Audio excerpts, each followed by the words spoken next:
ಹಂಗಿಲ್ಲ ನೋಡ್ರಿ. ಇದು ಒಂದು ದೊಡ್ಡ ಮ್ಯೂಸಿಯಂ ಇದ್ದಂಗ. ಒಳಗೆ ಎಷ್ಟೋ ಬದಲಾವಣೆಗಳು ನಡೀತಾವ. ಹುಟ್ಟಿದಾಗಿನಿಂದ ಶುರು ಆದ್ರೆ ಸಾಯುವ ತನಕ ಮೈ ಚೇಂಜ್ ಓವರ್ ಆಗ್ತಾನೆ ಇರ್ತದ. ಇವನ್ನ 2 ಮುಖ್ಯ ವಿಧಗಳಲ್ಲಿ ನೋಡಬಹುದು. ಮೈಯ ಮಾಮೂಲಿ ಅಪ್ಡೇಟ್ ಮತ್ತು ಅಪ್ಗ್ರೇಡ್. ಇದು ನಮ್ಮ ಮೈ ತಾನಾಗೆ ಸಾಫ್ಟ್ವೇರ್ ಅಪ್ಡೇಟ್ ಮಾಡ್ಕೊಂಡಂಗ ಹಂತ ಹಂತವಾಗಿ ದೊಡ್ಡದಾಗ್ತಾ ಹೋಗ್ತದ. ಮಕ್ಕಳು ಮತ್ತ ಸಣ್ಣ ಬಾಬ್ಯಾಳದಾಗ ಈ ವಯಸ್ಸಿನಾಗ ಮೈಗೆ ಯಾಕ್ ಇಷ್ಟು ಅವಸರ ಗೊತ್ತಿಲ್ಲ. ಸೀದಾ ಪವರ್ ಬೂಸ್ಟ್ ಮೋಡ್ ಒಳಗ ಇರ್ತದ. ಮೂಳೆಗಳು ಮಾಂಸಖಂಡಗಳು ಖಡಕ್ ಆಗಿ ಬೆಳ್ತಾವ. ತಲೆನೂ ಬುದ್ಧಿವಂತಿಕೆ ಅಪ್ಲೋಡ್ ಮಾಡ್ಕೊಂಡಂಗ ಕೆಲಸ ಮಾಡ್ತದ. ಒಂದೊಂದ್ ಇಂಚು ದೊಡ್ಡದಾಗ್ತಾನೆ ಇರ್ತೀವಿ. ಹದಿಹರೆಯ ದೊಡ್ಡ ಹುಡುಗ್ರಾದಾಗ ಇದು ಮೈಯ ಟೆನ್ಷನ್ ಪೀರಿಯಡ್ ನೋಡ್ರಿ. ಒಳಗೆ ಕೆಲ ರಸಗಳು ಹಾರ್ಮೋನುಗಳು ಪಟಾಕಿ ಹಚ್ಚಿದಂಗ ಆಗಿ ಮೈಯಾಗ ಸ್ಪೆಷಲ್ ಎಫೆಕ್ಟ್ಸ್ ಶುರು ಆಗ್ತಾವ. ಗಂಡು ಮಕ್ಕಳ ಧ್ವನಿ ರೇಡಿಯೋ ಸ್ಟೇಷನ್ ಚೇಂಜ್ ಮಾಡಿದಂಗ ಘುರ್ ಅಂತ ಬದಲಾಗ್ತದ. ಮೂಸಿಗಡ್ಡ ಬರ್ತಾವ. ನೋಡಿದ್ರೆ ಒಂಚೂರು ದೊಡ್ಡವರಾದ್ರು ಅಂತ ಅನಿಸ್ತದ.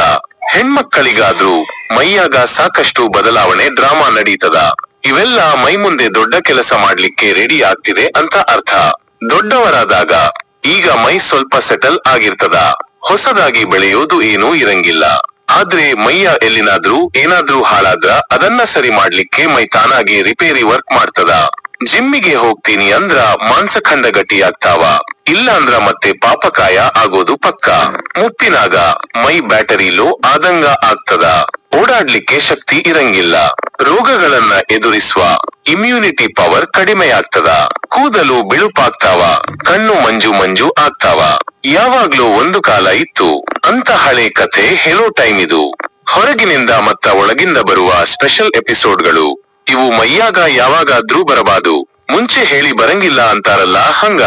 ರೋಗಗಳು ಮತ್ತ ಸೋಂಕುಗಳು ನಮ್ಮ ಮೈ ಒಂದು ಕಟ್ಟುನಿಟ್ಟಿನ ಬಾಡಿ ಗಾರ್ಡ್ ಇದ್ದಂಗ. ಯಾವಾಗಾದ್ರೂ ವೈರಸ್ ಬ್ಯಾಕ್ಟೀರಿಯಾ ಅಂತ ಕೆಟ್ಟವರು ಮೈ ಒಳಗೆ ನುಗ್ಗಿದ್ರ ಬಾಡಿ ಗಾರ್ಡ್ ಕೆರಳತದ. ಜ್ವರ, ಕೆಮ್ಮು, ನೆಗಡಿ, ಬಾವು ಇವೆಲ್ಲ ವಾರ್ನಿಂಗ್ ಸಿಗ್ನಲ್ ಇದ್ದಂಗ. ನನ್ನೊಳಗ ಏನೋ ಸರಿ ಇಲ್ಲ ಅಂತ ಮೈ ಹೇಳ್ತದ. ಗಾಯಗಳು ಮತ್ತ ಗುಣ ಆಗ್ವಾದು. ಬೀಳ್ದಾಗ ಬಡ್ದಾಗ ಗಾಯ ಆದ್ರೆ ಮೈ ಅಲೋಪತಿ ಟ್ರೀಟ್ಮೆಂಟ್ ಮಾಡ್ಕೊಂಡಂಗ ತಾನಾಗೆ ಸರಿ ಮಾಡ್ಕೊಳ್ಳಲಾಕ ಶುರು ಮಾಡ್ತದ. ರಕ್ತ ಹೆಪ್ಪುಗಟ್ಟಿ ಪ್ಲಾಸ್ಟರ್ ಹಾಕಿದಂಗ ಆಗ್ತದ. ಹೊಸ ಮಾಂಸಖಂಡಗಳು ಹುಟ್ಕೊಂಡು ಪ್ಯಾಚಿಂಗ್ ವರ್ಕ್ ಮಾಡ್ತದ. ಊಟ ಮತ್ತ ಪೋಷಣೆ. ನಾವು ಏನು ತಿಂತೀವೋ ಅದೇ ನಮ್ಮ ಮೈ. ಹಂಡಿ ಅಡ್ಡಿ ತುಂಬಿದ್ರೆ ಗಂಡು ಹುಲಿ ಅಂತಾರಲ್ಲ ಹಂಗ. ಚೆಂದಾಗಿ ಊಟ ಮಾಡ್ದಿದ್ರ ಮೈ ಚಾರ್ಜ್ ಇಲ್ಲದ ಫೋನ್ ಇದ್ದಂಗ ಆಗ್ತದ. ಜಾಸ್ತಿ ತಿಂದ್ರ ಬೊಜ್ಜಿನ ಬ್ಯಾಗ್ ಹಾಕೊಂಡಂಗ ಆಗ್ತದ. ವ್ಯಾಯಾಮ ಮತ್ತ ಓಡಾಡೋದು ಮೈಗೆ ಸ್ವಲ್ಪ ಜಿಮ್ ಟ್ರೈನಿಂಗ್ ಕೊಡ್ಬೇಕು ನೋಡ್ರಿ. ಮಾಡ್ದಿದ್ರ ಮಾಂಸಖಂಡಗಳು ವಾಶೌಟ್ ಆದಂಗ ಆಗ್ತಾವ. ದಮ್ ಇಲ್ಲದವ ಅಂತ ಪಟ್ಟ ಕಟ್ತಾರ ಜನ. ಚೆಂದಾಗಿ ವ್ಯಾಯಾಮ ಮಾಡಿದ್ರ ಗುಡ್ ಫಿಟ್ ಮ್ಯಾನ್ ಅಂತಾರ. ಎಲ್ಲವೂ ಆಗೋದು ಒಳ್ಳೆಯದಕ್ಕೆ. ದೇಹಕ್ಕೆ ಅತ್ಯಗತ್ಯವಾಗಿರುವುದು ಬೇಕಾಗಿರುವುದು ಪ್ರೋಟೀನ್. ದೇಹಕ್ಕೆ ಮಾಂಸಖಂಡ, ಕೂದಲು, ಹಾರ್ಮೋನ್ಸ್ಗಳ ನಿರ್ಮಾಣಗಳನ್ನು ಮಾಡುತ್ತದೆ ಪ್ರೋಟೀನ್. ಕಾರ್ಬೋಹೈಡ್ರೇಟ್ ಶಕ್ತಿ ನೀಡುತ್ತದೆ. ಪ್ರಮುಖವಾಗಿ ಕೊಬ್ಬುಗಳು ಇವು ಶಕ್ತಿಯ ಮೂಲ. ವಿಟಮಿನ್ಗಳು ಹೀರಿಕೊಳ್ಳುತ್ತದೆ, ಸಹಾಯ ಮಾಡುತ್ತದೆ ಮತ್ತು ಅವುಗಳನ್ನು ರಕ್ಷಿಸುತ್ತದೆ. ವಿಟಮಿನ್ಸ್ ದೇಹದ ವಿವಿಧ ಕಾರ್ಯಗಳನ್ನು, ರೋಗ ನಿರೋಧಕ ಶಕ್ತಿಗಳನ್ನು ಸೂರ್ಯನಿಂದ ಪಡೆದುಕೊಳ್ಳಬಹುದು. ಆದರೆ ಸೂರ್ಯನ ಕಿರಣಗಳು ನೇರವಾಗಿ ನಮ್ಮ ಮೇಲೆ ಬಿದ್ದರೆ ಪರಿಣಾಮಗಳು ಜಾಸ್ತಿ ಆಗ್ತಾ ಇದ್ದಾವು ಇವಾಗಿನ ಸಿಚುವೇಶನ್ದಲ್ಲಿ ಸಾಧ್ಯ. ಖನಿಜಗಳು ಮೂಳೆಗಳು, ಹಲ್ಲುಗಳು, ರಕ್ತ ನರಮಂಡಲಗಳ ಆರೋಗ್ಯವನ್ನು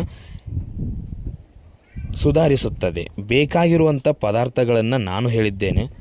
ಅದೇ ರೀತಿ ನಿಮಗೆ ಎಲ್ಲಿ ಹೇಗೆ ತೆಗೆದುಕೊಳ್ಳಬೇಕು ಎನ್ನುವುದನ್ನು ಮುಂದಿನ ವಿಡಿಯೋದಲ್ಲಿ ಹೇಳಿಕೊಳ್ಕೊಳ್ತೇನೆ. ಎಲ್ಲದೂ ಸಾಧ್ಯ. ನಿಮ್ಮಿಂದ ನೀವು ಯಾವ ರೀತಿ ಪಡ್ಕೊತೀರಿ ಆ ರೀತಿ ಸಿಗುತ್ತದೆ. Thank you for watching. Odeya Sultan official ಚಾನಲನ್ನು ಸಬ್ಸ್ಕ್ರೈಬ್ ಮಾಡಿಕೊಳ್ಳಿ. ಚಾನಲನ್ನು ಶೇರ್ ಮಾಡಿ, ಕಮೆಂಟ್ ಮಾಡಿ. Thank you. ಆರೋಗ್ಯವನ್ನು ಸುಂದರವಾಗಿ ಇಟ್ಟುಕೊಳ್ಳಿ. ಯಾವುದೇ ರೀತಿ ಕಾಯಿಲೆಗಳ ಭಂಡಾರ ನಮ್ಮ ದೇಹ ಆಗಿರಬಾರದು ಅನ್ನೋದೇ ನನ್ನ ಉದ್ದೇಶ. Thank you.